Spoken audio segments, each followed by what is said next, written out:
Yes.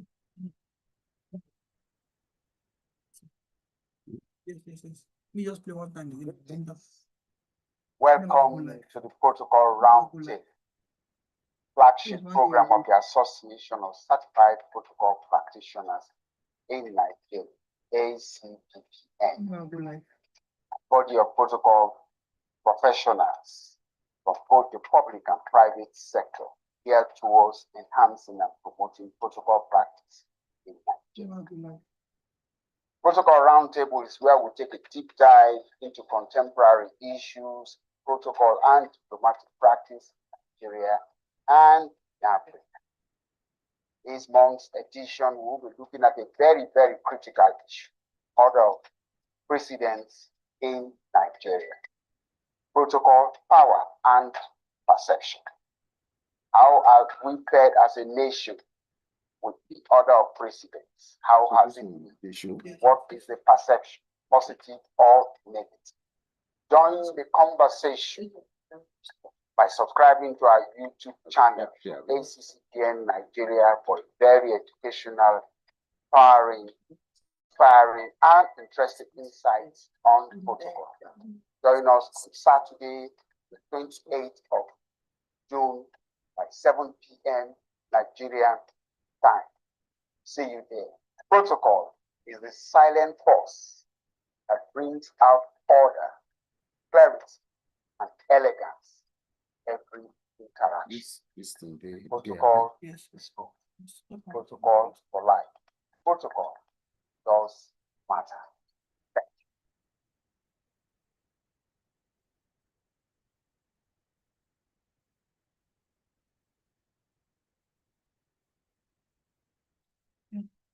Okay. Hello.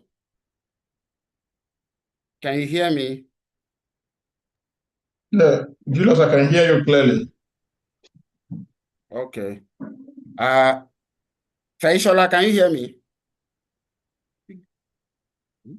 Yes, I can. I can hear you.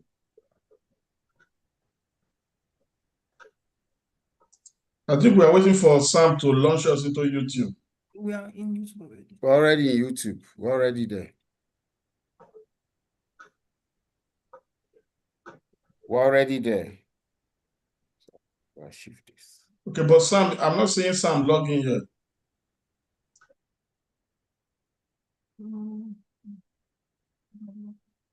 Sam is here now. We're having two ACPPNs.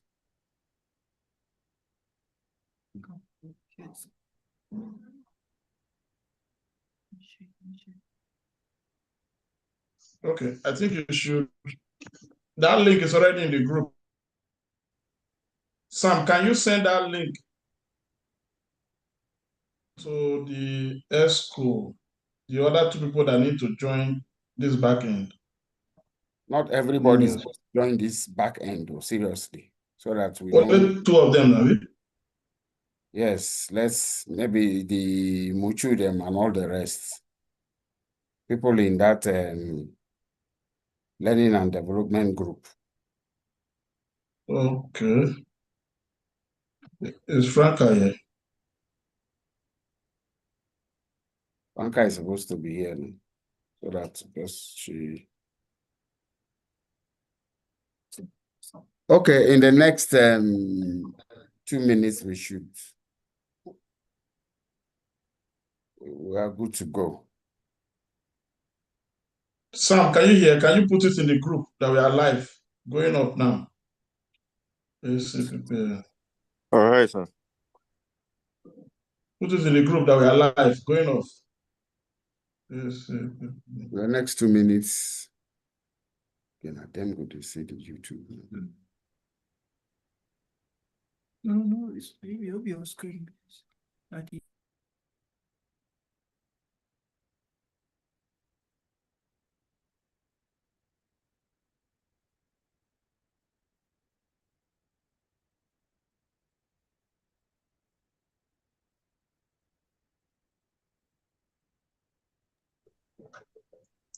I hope you can see my shared screen, right? Just want to be sure. Yes, we can see it. All right, thank you. We can see in the next 1 or 2 minutes, we'll be on.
Good evening, viewers.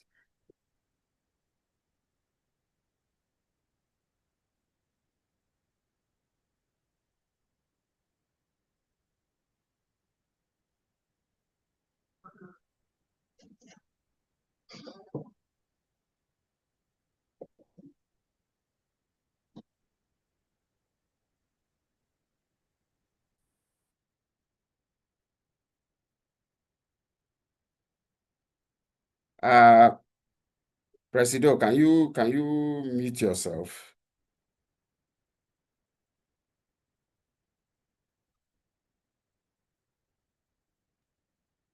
Muted. Okay, can we go on?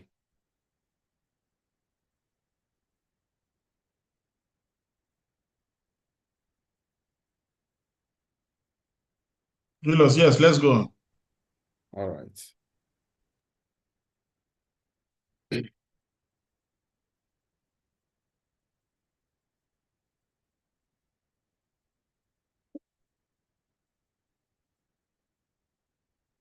Good evening, good afternoon, good morning, wherever you're joining us from all over the world. Welcome to the Protocol Roundtable. As you know, this is the Roundtable of the Association of Certified Protocol Practitioners in Nigeria. Like we said, is a body of protocol professionals from both the public and private sector that is geared towards promoting and enhancing professionalism in protocol practice. The Protocol Roundtable is a place where we take a deep dive on contemporary issues in protocol and diplomatic practice in Nigeria and in Africa. This month's edition, we'll be looking at the order of precedence. The order of precedence has been a serious issue in Nigeria, dating back particularly from 1999 to date. So I want to critically look at it and know where we are as a nation and how we are fared as a nation. My guests this evening is an amazing young man joining us all the way from Washington, D.C. He is a global speaker, he's a leadership consultant, an international protocol advisor with extensive experience supporting leaders, diplomats, and organizations in their global engagements. He is the founder and CEO of Crown Esther International. He leads initiative that enhances brand visibility, optimizes corporate operations, and elevates organizational performance. He provides strategic expertise in diplomatic protocol, cross-cultural relations, international leadership development, and is a passionate advocate for positioning professionals for global relevance. He has spoken on various platforms worldwide on topics including diplomatic protocol, politics, education, and leadership. He's an active member of several professional associations, such as the Protocol and Diplomacy International Protocol Officers Association and the Washington Educational Cultural Attaches Association, reflecting his commitment to excellence in international protocol and diplomacy. Distinguished participants, professional colleagues, wherever you're joining me from, please let's make welcome amazing guests, a young man all the way from Nigeria, but is doing his trade in the United States of America and is doing amazingly well. Join me to welcome Feishola Adetunji, who is our guest speaker, a leadership and international protocol consultant, president and CEO, Crown Esther International. Fei, today we'll be talking about order of precedence in Nigeria, protocol, power, and perception. Protocol, power, and perception. It's key, is a bit tricky. The issue of perception is very, very important. So I want you to give an insight to the order of precedence in Nigeria, protocol, power, and perception. Shay, you have the floor, please. Thank you so much. I'm so grateful for being here today. My name is Feishola Adetunji, like he has rightly introduced me. It's a privilege and honor to speak at this platform today. And I want to quickly give a brief shout out to the organizers of this event, Association of Chartered Protocol Practitioners in Nigeria.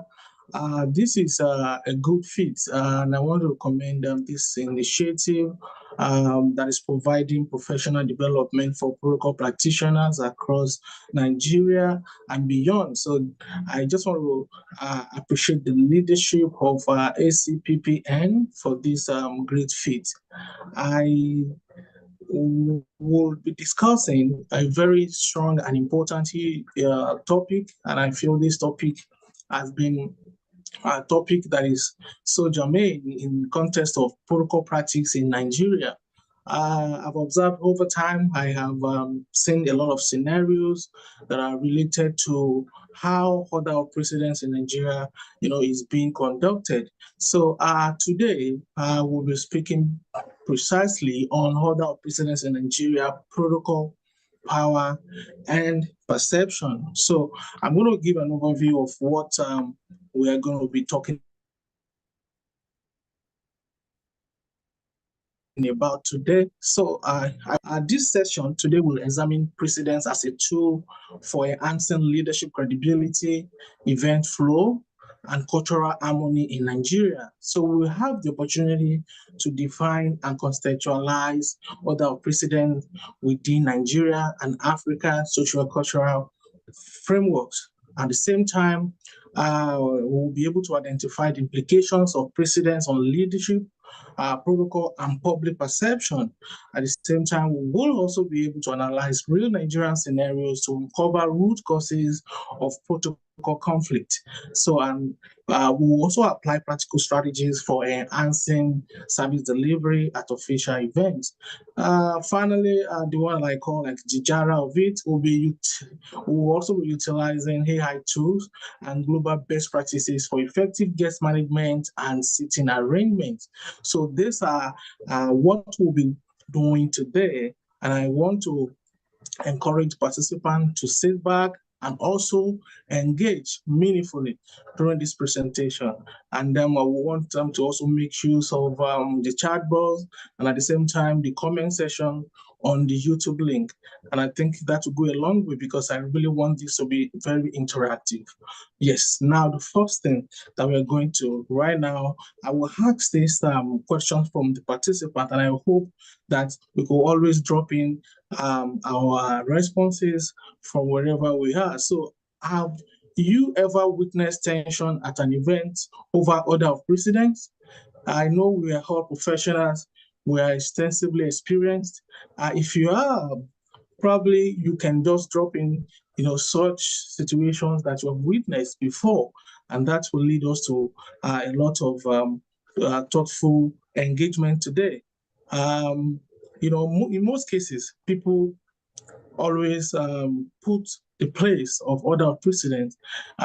They focus more on cultural inclination of precedence. But today, I'm going to go like extensively. We're going to look into all of these content and components of precedence, and that will lead us to knowledge that we might really need to help us organize our events and programs. So, what is precedence? That has always been the questions in most cases.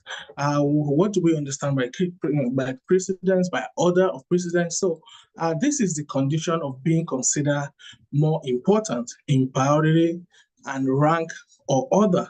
So in protocol, precedence determines who comes first, not as a symbol of superiority, but as a structured form of respect. So precedence is deeply emotional and symbolic.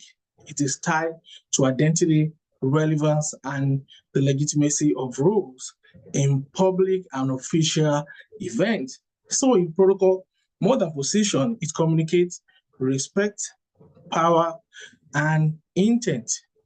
So precedence is not about ego, it's about efficiency and respect.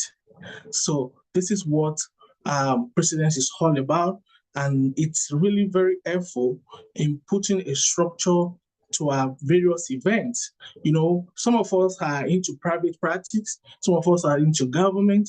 So order of precedence bring some kind of organization into our event, and it's very critical at every time. So moving forward, we will also be attending or asking questions as to why precedence matters.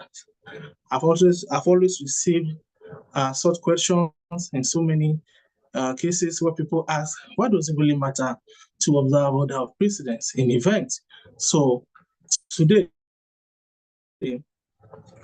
precedence matters because it set tones at different kind of events that we might be having. These set tones, it could be state functions, corporate events, diplomatic events, even cultural events. So, and then it also helps to prevent protocol errors and unnecessary distraction. So, and it reinforces organizational hierarchy and trust. So this goes well because in most structures that we have, in most organizations that we have, we've always seen structures in place, people using different kind of titles and appellations. So these are very much relevant to order of precedence because with such, it brings about orderliness. So you are able to identify who is leading, who follows suit, and then how best, we could all understand this hierarchy. So it's very, very relevant and very important. So order of precedence, as we've rightly seen, it's key to any organization, to any event, and also diplomatic engagement. I would also want to talk more about cultural dimension of precedence. We are Africans. We are Nigerians. I've seen cases, I've seen situations, even in families where the eldest happens to lead in most cases. Even I remember, even in the kitchen, I want to use that as an example. When food were served, the eldest is always called to take, the precedence of getting the first, on the table because of the age. So there are different dimensions at identifying hierarchy.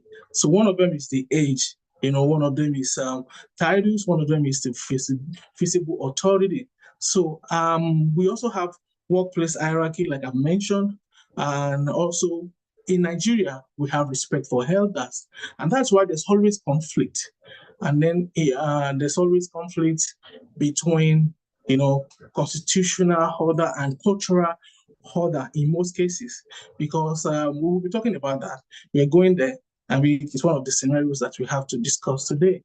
So in most cases, you see the conflict of interest between, the constitutional order and also the cultural order, that is the customs and the traditions that we have in Nigeria as it is.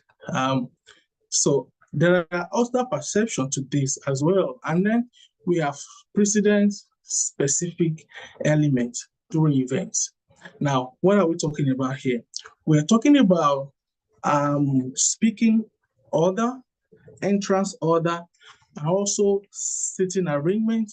We're talking about media positioning. So for your events, as protocol officers, it is mandated that you identify some of these elements when you are starting your event. You have to understand this. You have to know that speaking orders reflect the hierarchy of importance. At the same time, entrance order, that is how dignitaries enter a venue. It does communicate respect and protocol. So also sitting arrangement, sitting tells a silent story of power, purpose, and respect. So every seat sends a message. A wrongly placed guest can shift the focus from agenda to ego. So we have to plan wisely. Also, we have what we call media positioning. So this is where we position a media team in a strategic place, because this is what really amplify our events. This set of people, when they're in the midst, they focus more on what happens during our events. So in most cases, we are supposed to position them to capture dignity, not all disorder. So we have to position them. So as protocol professionals, we must guide optics to reflect the honor and intent of our event. Is very critical and very important. So these four key specific elements are very much relevant when we are implementing order of precedence in most of our programs. So I'm going to be sharing scenarios now. I once had the opportunity of working on a project in Nigeria way back in 2017. I remember this project involves the Joint House Committee, that's National Assembly, on Interior. So I was asked to oversee the protocol aspect of the event. And what was my responsibility? My responsibility was to reach out to international community stakeholders and coordinate VIP guest list, and at the same time ensure dignitaries' safety and order of sitting. So we started early with the team involved, and then we kept having meetings upon meetings. It took us a lot to really put the structures in place, but everything went successfully. The planning was top-notch. We did everything we're supposed to do. We reach out and then we got the venue, and then we reach out extensively to stakeholders. We collaborated with security agents and all that, as part of my responsibility. So having done all of this, it was a 2-day event. Something happened on the exact day. We were rest assured that we had a fantastic event coming on. So we were so excited about the success of the planning, but something caught us unaware. And that's why order of precedence, there could be misfit, even when you think you have, smartly prepared yourself. So there was a situation where we have a speaking engagement error. What happened was the master of ceremony that was commissioned to have the day was mistakenly mentioned House of Rep member, first while introducing the dignitaries before the senators and the rest, and that led to a big fiasco. I mean, they wanted to stage a walkout. I mean, the hall became so rowdy, and I was like, wow. So I felt that was a big mistake. I haven't done everything perfectly well. That caused a lot of commotion during that event. So that's to tell you how important and how power, and perception, especially in Nigerian context, play a role in having a successful event. So in this case, we had to intervene. We had to call, for order, and then at the end of the day, it was peaceful again, and we had a fantastic event. But that taught me a strong lesson about Nigerian context in terms of order of precedence. So that was an error, not from the organizers, but basically from someone who was commissioned, to speak on that day. So probably we rehearsed. I mean, we rehearsed, did a lot of practice and all that. But I mean, we didn't know what happened, and that went wrong. So that is just an aspect that I felt protocol professionals in Nigeria should also be abreast of and know, so that planning and implementing your event will be more successful and devoid of errors in most cases. So you could see I just placed some pictures here where we are having some kind of conversations as regards the day, and then with the senator involved, and then House of Rep members involved. So, and then those that I brought in from the international community as well. So it was a great event at the end of the day, but that error was a very big one, and I kept remembering it each time I'm planning. I put it in, I put that into consideration in most cases. So another scenario that I'll be sharing with us today is basically about what we were, I think was reported by the news that was in 2023 during the inauguration of Mr. President, President Bola Ahmed Tinubu. I remember Governor Soludo it was reported in the newspaper that he was bounced from the VIP gate. So that sounds somehow. I mean, I think I wrote about it. I remember I wrote about this event. It was a situation, I think it was a miscommunication at VIP gate. And this our responsibility as protocol officials. We have to ensure that we have, feasibility of whatever we are doing. The signages have to be placed in the right place so that our guests, they are able to identify where they are sitting or where they belong to. So if you look at what he said after the event, the pressman went to him and he mentioned and said that he went to the wrong place, which was a VIP gate. He was supposed to go to VVIP, but the news was already around that he was bound at that gate. I feel there was miscommunication between the line, especially those that were in charge of such events. And I think it boils down to, protocol professionals as well, probably that are working with the governor or that are working even at the presidency at that time. But I mean, this happens in most cases because that was the inauguration of a new government that was coming in. So literally, it was just like a litmus test for them. So they were just coming in basically. But those key things and key issues have to be extensively managed because it's a national error. At the same time, I would like to also relate with us the second scenario that I have here, which is about President Olusegun Obasanjo. I feel we are all, I feel we also remember that that time, it was still 2023.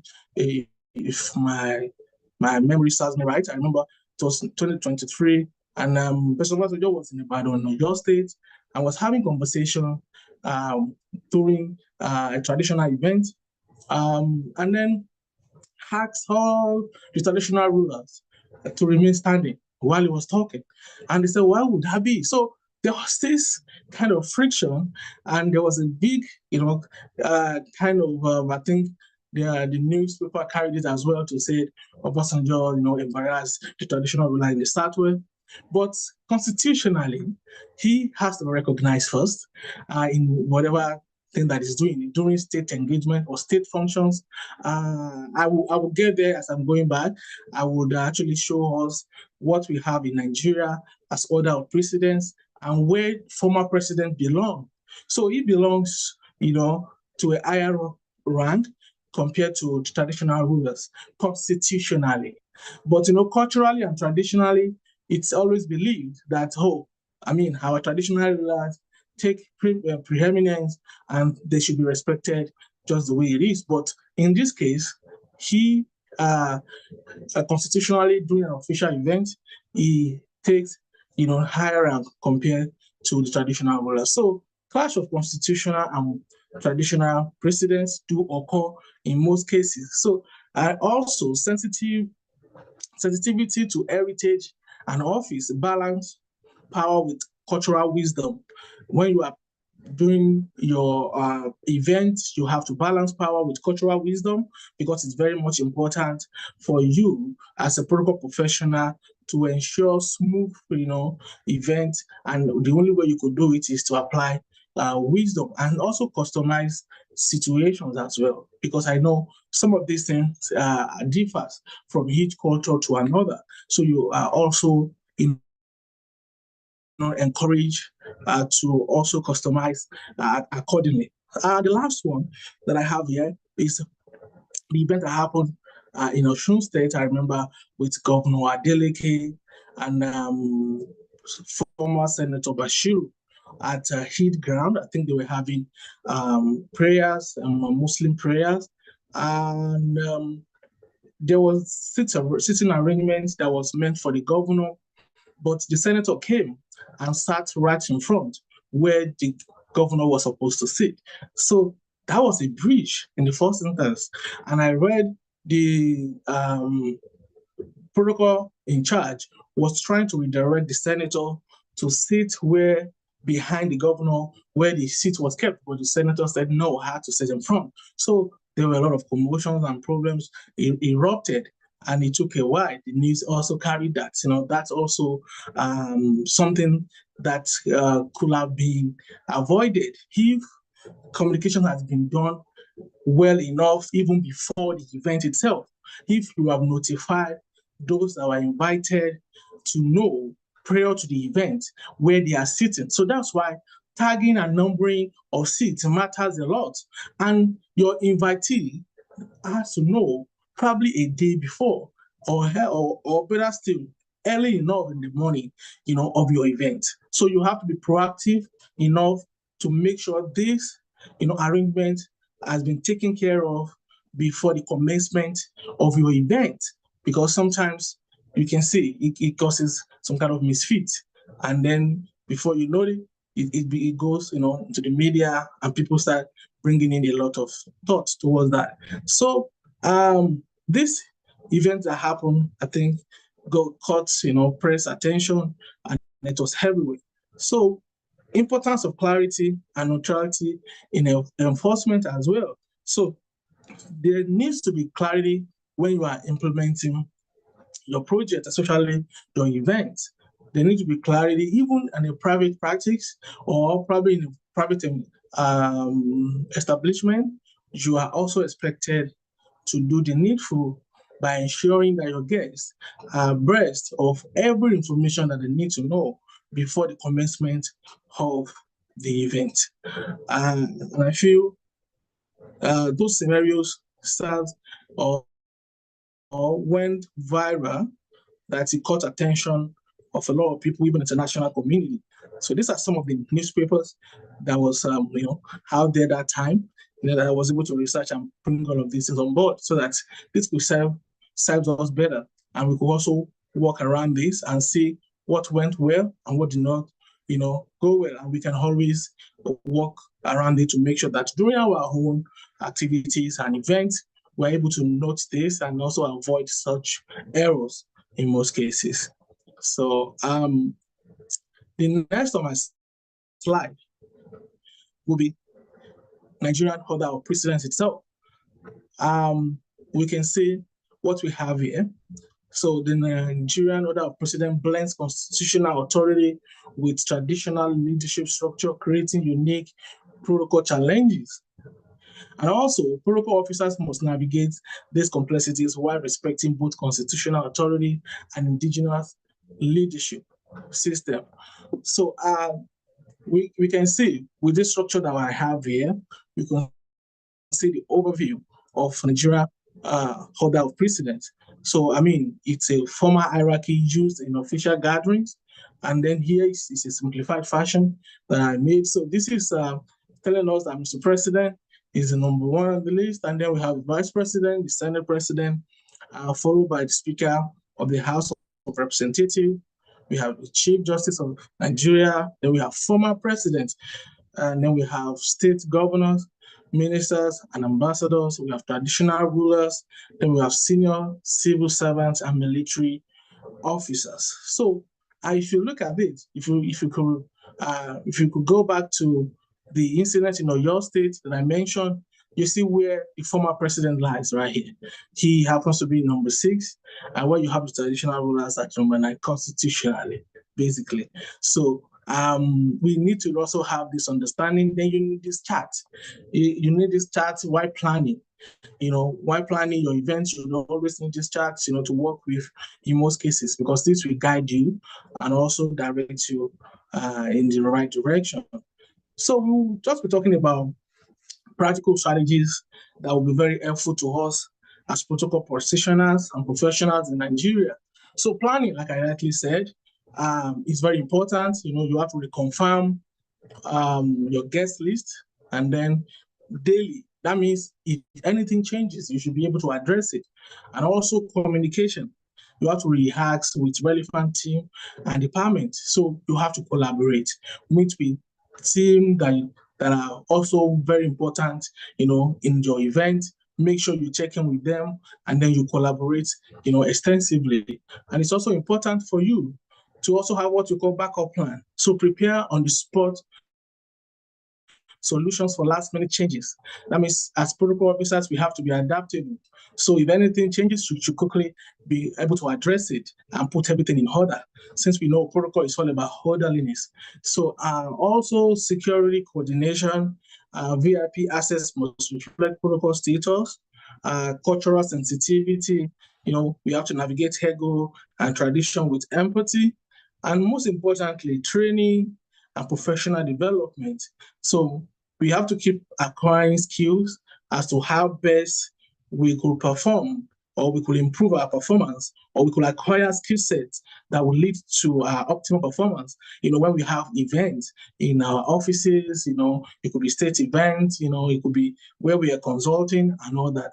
It's very much important that we keep acquiring relevant skills through professional development. Also, I would want to relate with us some international best practices. We've mentioned some of them. Most importantly, we have to leverage more at this point in time on technology. Basically, now internationally, we have event apps everywhere, and those apps have been very helpful to organize and plan events. So it takes away completely all these, hitches that I've mentioned and issues that I've mentioned. So when you use event application, in most cases, we have diverse of them. We have so many of them that you could always, download and customize for your event. So actually, some of them might come with some kind of subscription, but it's better because it gives you, 100% results, and you can always work with such kind of applications, and your guests, can also access it, and at the same time, they can also be updated as to what's going on concerning that event. So if anything changes, it's also reflecting. So it's already very helpful. Also, while enforcing rank, you have to maintain neutrality. So that means you have to be professional. So, and that outlook has to show, people has to see, and then your guest needs to also know that you are not, holding on to a particular section, but you are really delivering your services as a professional. So also, like I mentioned, publishing a national precedence guide. You need that. If you're doing your work internationally, you need to know this, or national, if it's your national, if your event is having a national outlook, you need to have precedence guide that will be so helpful to you to organize your events more appropriately. Also, like I've mentioned this already. So escalation plan is more or less like, backup plan as well. And then collaborate with relevant stakeholders as well. So those are key issues that are very much relevant to us. I would want to take questions and all that at the end of this conversation. I think I have 2 more slides to go, if time permits. So I've been also able to generate some AI prompts for protocol professionals that we can always use in also during our event as well. So some of them are here, they're highlighted here. This will also go a long way to help us in organizing our events. It depends on the kind of event. We can customize this based on whatever events that we have. So, and this will go a long way. So, for example, you could send in a prompt, or you could generate a poem, by saying generate a hierarchical setting chart for a state function, hosting a governor, traditional rulers, and international partners. So you could customize this. You could take the governor away and then make it your own, depending on where you are performing or where you are doing your event, or what your event looks like. You could customize that as well. So the other one says list protocol guidelines for MCs introducing Nigerian dignitaries in order of rank. So this is very helpful. You could list those that are your attendees, and this will definitely generate the exact thing that you're supposed to do. So this also commits some errors, actually. So that's why you have to double check. That's why we say use the order of precedence guide as well while you are working with this, very importantly. So create a guest list validation checklist for an international conference involving federal and state officials. I just mentioned that. Make sure you customize this to your advantage. So final thoughts on this today will be for us to know that precedence is not power play. It's about caring for people. So for us as protocol professionals, we have to raise the standard of protocol with intelligence, culture, and clarity. So I want to thank everyone who has listened, who has been part of this presentation today, for their time and for being here. So if you have questions and all that, I think I will give it to Mr. Julius at this moment. Thank you for having me. Yeah, thank you so much, Feishola, for beautiful presentation. Let me throw the first shots. The problem we have in Nigeria is, would I say, is the fact that there is no standardized, protocol guide, something like that. I remember the Adeleke case. We had an extensive conversation on LinkedIn.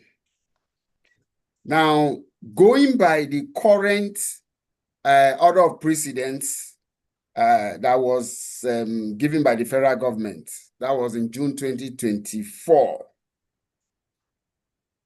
In that order, there has been confusion, in the order of precedence from 1979, 1990, 2003, 2007, 2011, 15, up till this moment.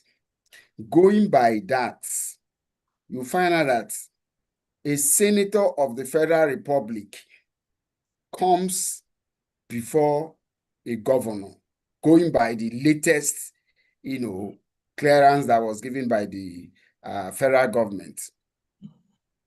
My question is, looking at that, why didn't the protocol officer look at the issue of hosts, the host being the governor? Was it out of lack of intelligence and not being conversant with the rules that may have caused that chaos? It was very embarrassing anyway. So what's your take on that? The federal government is not giving clarity, and protocol officers are not acting with intelligence. How are we able to bridge this gap? All right, thank you for that question. I remember was it Senator Zengina probably at the beginning of 1999 or whatever. Yes. A bill as the order of precedence, and I think that took a while. So over time, there's been inconsistency as regards order of precedence in Nigeria, and I think it's also an opportunity for us as political practitioners in Nigeria to take the bull by the horn, by correcting all the anomalies that is going on at the moment. I think we have to come up, with advocacy to streamline some of these differences so that we can have a formidable and a perfect, well-structured document that we could all relate with. So, because if you want to go back to Adeleke, in Adeleke's case, I want to believe that the governor still has that precedence. He's supposed to be recognized as the number one in the state. Yeah. Even it happens even in America as well. I mean, the governor takes the presidency. Even if you are a senator, you are not as strong as a president. I mean, as a governor.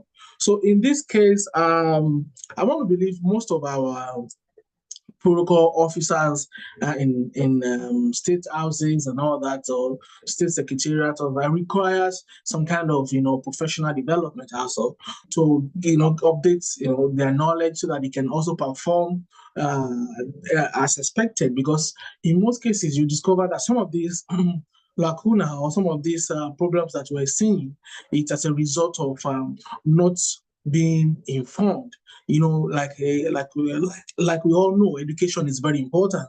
So people need to be educated in line with what they are doing, and they are also able to proactively respond even when there is a problem. So in Adeleke's case, I can say categorically politics was involved in one aspect, and at the same time, you've rightly said it. You just mentioned ignorance was also involved. So, and mixture of the two really caused a lot of problems, and that was what happened then. But I feel now, as protocol practitioners in Nigeria, it's a responsibility to also reach out and tell people, what is right and what is not, and also advise. We are advisors too to government. We can also come together and advise government of what to do in most cases. So we have a lot of work in our hands to ensure that some of these things are streamlined in the right direction. Thank you, Faiv. Thank you for that beautiful response. You said it all. The need for advocacy is very key. The need for learning and development of protocol professionals so that we can be in line with the trend to be able to discharge our functions intelligently and creditably. Thank you so much. Are there questions? Okay, somebody's asking, Minabaya, how do we balance between order of precedence, and politics. How do we? I feel in responding to that question, politics has come to stay in our midst, definitely. At the same time, like I said, that's why as a protocol officer, you have to be proactive, you have to be extensively knowledgeable, and you have to also be able to adapt to situations in most cases. I know politics will always come to play, even while we are delivering our responsibility. But the key word here is professionalism. Do accordingly, what gives you that, professionalism status. So don't do anything else that wouldn't bring about honor or order like you've been commissioned to do. So, as part of our responsibility is to ensure orderliness, is to ensure that we are responsive in most cases to some of these issues. But I feel as a protocol professional, we need to realize that we are professionals and we continue to be in during events, during activities, so that some of these politics will not affect our delivery in most cases, because that has always been the case. And that's why I mentioned the word while presenting. I use the word sensitivity. So you also have to be very sensitive while implementing order of precedent. And that's why you have to follow the rules. And when you know what you are doing is right, please hold on to it. Don't bend the rules, because at the end of the day, you're going to be the scapegoat at the end of the day, because it's politics. So you just have to do what is needful and follow the guidelines to the core. That is what I can say as regards that question. Thank you so much. You said it all. Don't bend the rules. Don't bend the rules. We need to be very, very professional. I have my next question, but before I go to my next question, let me take you on that scenario you presented, where the MC came and caused the abracadabra. Yeah. We are told that in event planning, the master of ceremony sees himself like one of the organizers. In this case, was it that the MC was not taken into cognizance in terms of the planning? It was not part of it, at least at the later part, conversations around the table, or it was just brought in on that day with a list, to recognize dignitaries. Was that what happened? Yes, that's a good question, actually, and you are spot on that, because I can easily answer that. What really happened was that our preparations were done. We had series of, engagements, series of meetings, collaborations, and then we even practiced pretty hard a lot, even with the MC. But something happened. A day to our event, I didn't have that. I was supposed to have that. A day to the event, the already commissioned MC had a family emergency. So he stepped down. So we quickly replaced them with somebody else whom we tried to groom like in less, probably 12 hours or something to the event.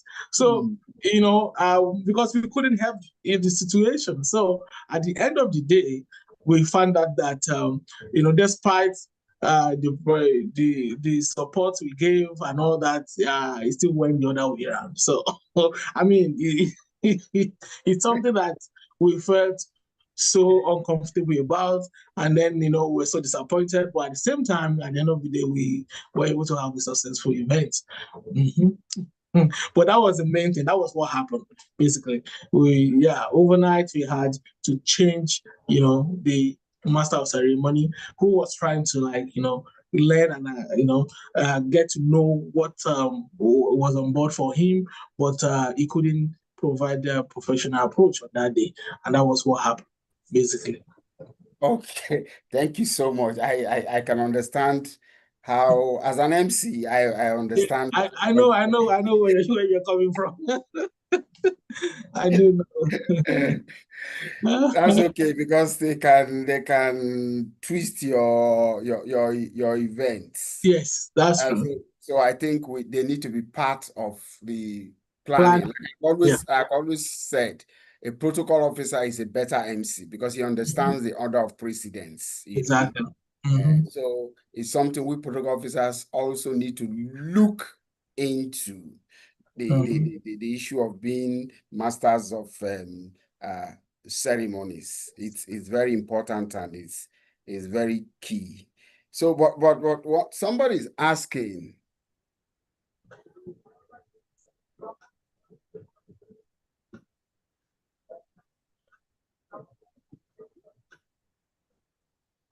Okay, somebody is asking, how do most of our leaders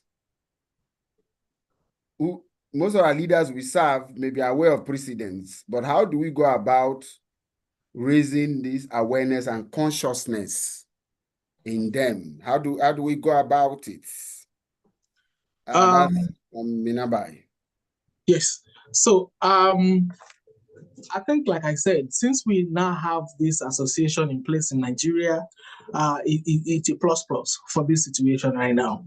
I feel it's on us to ensure that there is adequate awareness, adequate sensitization, and then we could come up with strategy as to reaching out extensively to our leaders, to stakeholders as well. Because I feel citizen information or citizen education matters in this area. Because if you look at it as we speak right now, people are not informed. I remember when that case of Obasanjo happened in Oyo, everybody was condemning Baba of what he did and all that. And I remember I said something to people that were so close to me. I said he was technically right.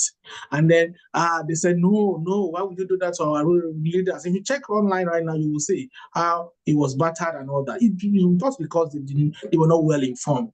So we need to start, sensitizing people continuously. We need to come up with a strategy of letting people know what order of precedence is all about. Because I want to tell you, up to now, not everybody is exposed to this information. Not everybody knows much about order of precedence, even while practicing. So it's very much important at this point in time for us to reach out to our leaders and even at our own levels to also keep encouraging people or keep supporting people or keep providing this information so that people can, by now, moving forward, have a rich understanding of what order of precedence is all about. And that will guide their thoughts. It's going to guide, their operations. It's going to guide the way they think or their perception as well, since it's one of those things we spoke about today. So it's going to guide their perception and it's going to help them to really realize what it looks like when you say order of precedence.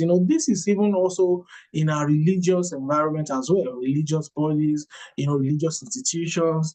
They also need to, I know some churches do have it, and it's also customized based on different kind of doctrines that we practice, in our religious places. So some people are respected, the ranking, the hierarchy, and all that. So some of these things have to be entrenched and also be established so that people can have access to it and they know that this is the right thing to do or this is not. So it's going to give some kind of clarity. Yes, thank you so much. You said it all. Citizens education it's critical. That's why I think at ACPPN we need to step up the issue of citizen education. We need to create the awareness and the need to train protocol officers, because if you are not competent, you can't even advise your principal. Exactly. Yeah, I used to tell my colleagues, if you are not competent and your principal does not see you that way, you can't even, advise him. So I think we need to look inwards. We need to educate, enlighten, and empower ourselves as protocol professionals. And the advocacy has to be on. We need to educate the citizens so that we will not have chaotic situations in our events. But one thing I've noticed is most of the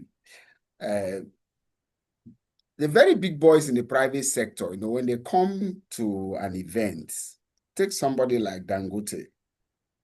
He comes, he sits somewhere quietly until he's taken to his rightful place. Because even the scripture, I can't remember it. But when you are invited, you go and sit at the low place. The scripture somewhere in Luke, when the owner of the feast come, he brings you to the appropriate table.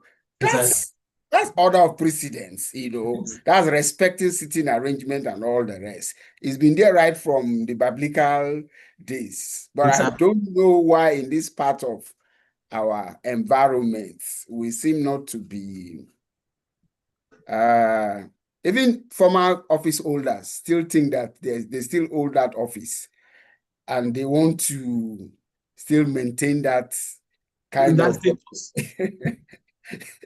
So I don't know how you see such things. Yeah, I mean, I think it's who we are culturally and also traditionally, and it's also something that we believe over time and what has been passed through to us, and that's why at this point in time, the system requires reorientation. And how does that take place? I really don't know if we still have some of these critical agencies that were involved in orientating the whole nation before. I remember National Orientation Agency was existing. I don't know if it's still existing right now. It does. It still exists. But like when Dora Akunyili and was it Dora? No, somebody was there before, and it was everywhere. People knew about that, about what they do, and they were really reaching out even to look, because this requires attention at this moment. And I want to say categorically that we have to reach out even and start this orientation from probably the school system, where we have kids, where we have students and all that. They also need to know before they even get out finally to the society, so that this will help them, and this will equip them with necessary understanding of what we're talking about, so that someone somewhere will not just come out somewhere and then say, oh, that is my seat. You are holding on to my position, or you are doing this. But if we have this probably in our curriculum also, that could also be advocated for. Some of these protocol practices and all that could also be incorporated in some our curriculum. Probably, I think we used to have like citizenship education and then probably government and civics. Civics and all that. So that could also be incorporated. We could advocate for that, because I heard the Mr. President has gone back to reintroduce the history, because there wasn't history before for some time. Yeah. So I think now we have history and all that. So some of these components will come up, and it will, catch them young, because that's the approach we need to use at this moment, so that people will get to know all of this. And because those that are adults already right now have become like hunger fish, sorry to use that one. They become so hard and then unbent and all that. So we have to see how we can reach out to the young ones, so when they grow up, they can also, catch up with what is right and not what is wrong. Thank you so much. You made a valid point here. The issue of introduction of some of these things in the school system, that's more like going into community service. We need to teach our young people etiquettes and all the rest before they leave the school system. That's a brilliant and very important take on that. Thank you. I have one more addition that I want to make, Okay. and that is also on the part of ACPPN. I feel by now we should be reaching out to state governments, even the national government as well, so that they can also equip their protocol officers, because I know some of these people are either family members or friends and all that, because I understand people in Nigeria, they don't, nothing matters as regards professionalism. All they want is like, oh, come and chop and let's let's have this deal. Why they are, really their deliverables are not, as superb as expected. So in most cases, and that is why we are seeing some of these issues happening here and there. So I feel at this moment, as part of our advocacy as well, we it should, make sure that we have a structure in place where the government can also see that we have a pool of extensively experienced protocol professionals that could serve, and then that has also been refined, that has passed through necessary education as well, and that will go a long way. So, if a new government is coming on board, as ACPPN, we could reach out to them and tell them, excuse me, we have, an array of protocol professionals who could deliver at that level. So that is going to help even some of our members also and all that. So I feel it's very critical. I just want to add that to our conversation today. Yes, thank you. Thank you so much. You talked about the issue of having a pool of professionals. That's why we are here in ACCPN, trying to bring both those in the public and private sector together to see how we can promote protocol practice and enhance professionalism. That's the key word there. We need to enhance professional. We are doing our best, and in the coming months, and we have a national conference coming up, and that would be a very important avenue for us to have most of this discourse. We are bringing in quite a number of VIPs to let them understand the need for protocol as a vehicle for service delivery, seeing protocol as a leadership function, going away from the management function. So we're trying to be on top of our game. We're pushing with the advocacy. We're not there yet, but we will definitely get there by the grace of God and with the support of guys like you in the diaspora and all the rest. So hopefully we will get there. Thank you so much. It's been an amazing presentation, having my brother, my friend, Feishola Adetunji. If you give him the next 3 hours, Fei will tell he will not stop speaking. That's him for you, that's Fei for you. He's on top of his game. So thank you so much for being part of this month's edition of Protocol Roundtable.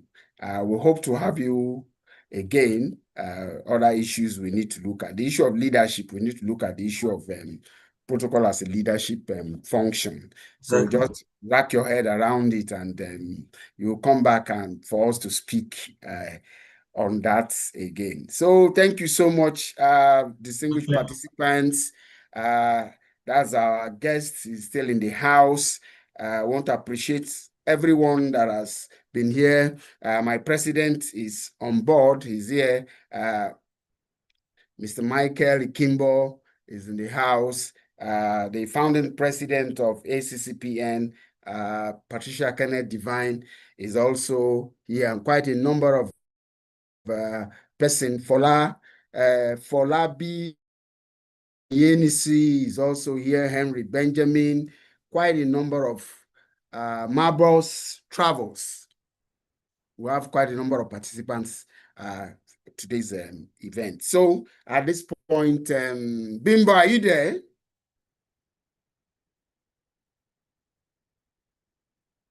Bimbo, are you there? Franca. Okay, Presido. Mr. President. Thank you, everyone. Please take the stage. Also, keep us posted on our upcoming conference, and also let us into insights on membership as well. And a vote of thanks to our amazing guests. Okay, thank you, our moderator and director of learning and development, Mr. Julius. I also want to use this opportunity to say a special thank you to our special guests tonight. You've done a great job in the presentations tonight. Yes, there were a couple of questions our moderator did not read. I know that you could have also thrown more light on them. I also plead with you that you will give us your time again to come for a part 2 if moderator, our Learning and Development Director, will also oblige us. Because this topic has not been fully exhausted. If you look at it, it cut across government, like you also mentioned, private sector, religious sector. So let's say we have discussed the government to a small extent tonight. So we'll take our time to also look at private sector. For instance, if you have the group CEO of your organization in an event, maybe an internal event such that is hosted by the company, at what point does he speak? And after he speaks, who speaks? Who speaks last? So those are some technical things. I've experienced it as a protocol officer who works in a company where things like this just come up. So I go back after the event to go and tell my group CEO, this ought to be the order. And they'll be like, how do you know? So that's my job. Then he said, okay, but it's not written anywhere. So that will take us for you to come back and do a part 2 if our director permits us. Please, I also want to plead with you tonight that we are creating curiosity in the atmosphere. So this presentation will just do a summary for us where we will publish it. In the next 1 week, you will see this in the National Daily. If you do a summary for us, it will go to the National Daily that ACPPN is discussing this matter because we know it's a very important, critical issue, such that if properly marked, this can even form a bill where these things will be properly charted in the constitution of this country. Like our secretary, the national secretary of the association, Mr. Fola, who is also here mentioned clearly that we have taken it with levity, where people do not know are the ones that are hosting events of national height. We have seen clear scenarios where the MC tend to take over the event, even from the host, because the MC tends to say, I know, I've been doing this. So, no, this is how it should be done. Even when the host is saying, this is my event, I want it this way. So much to discuss. But with our time, let me continue the trend of my salutations to greet all my well-meaning people. Past President Patricia Ken Divine, thank you for joining the call tonight. And our able secretary recognize you.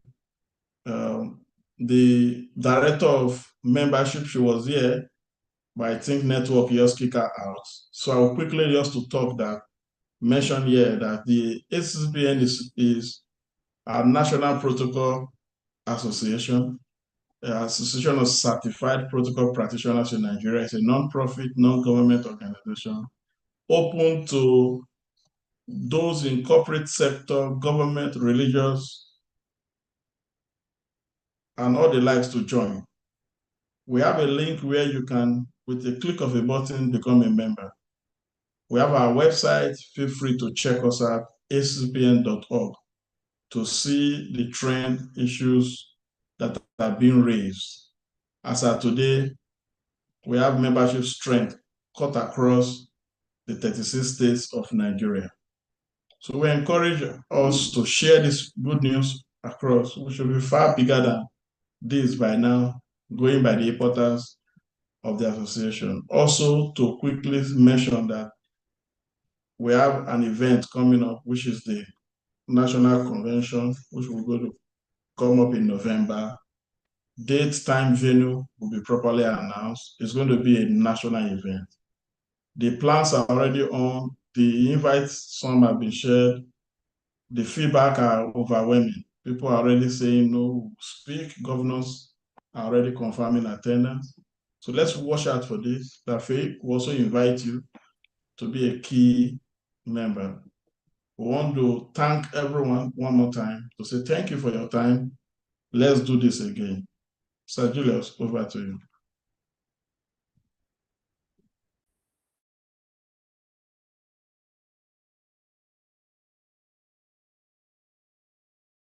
Sir Julius, you are muted. You are muted. I can see you speaking, but you are muted. Unmute, please. Thank you so much, Mr. President. It's been an amazing evening here in Nigeria. And for our guest speaker, an amazing morning for him over there in the US. I want to sincerely thank everyone that has contributed to the success of this, the entire L&D team members, all the guys at the back end, the ICT guys, Samuel, Solomon, Coral, the guy who did the intro video. Thank you so much for all that you guys have contributed to the success of this program. We will be with you again next month for another edition, but I want to keep encouraging you to subscribe to our YouTube channel at ACCPN Nigeria. Follow the conversation, follow the activities, share, make your comments, and like. We also need to always hit that subscription button. We need to grow on YouTube. You can go back and look at the previous ones that we have had. It's been very, very interesting. So thank you so much from all of us here. And Faye, thank you so much. See you, as the president has said, we'll see you in the second part of this conversation. Bimbo, welcome. Thank you so much.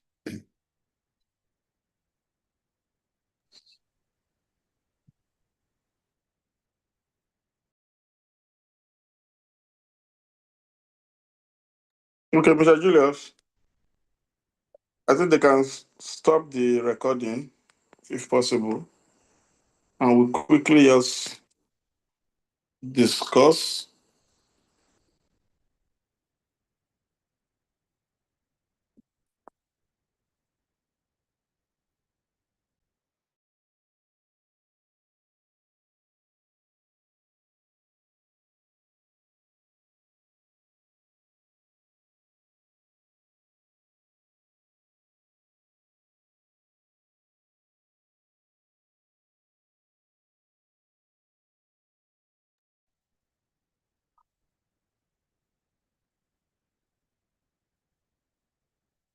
Mr. Julius.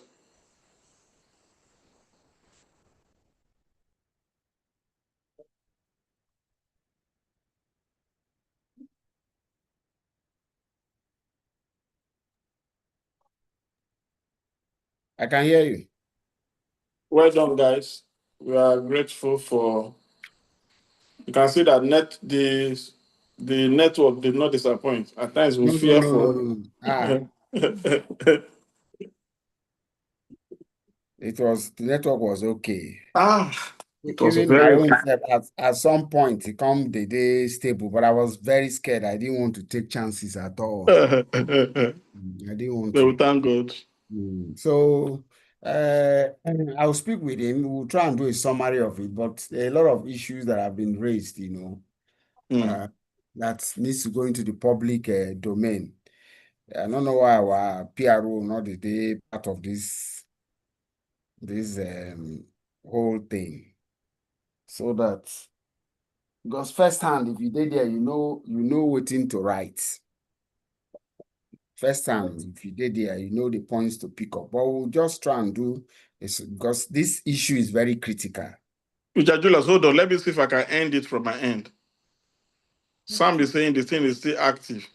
You should just end the life, end the life. Okay, and go to YouTube now, then end the life. For me, just end this life and to end.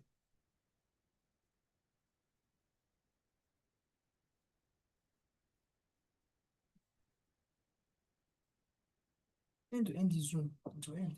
Okay, end the Zoom now. End the Zoom, then it will end.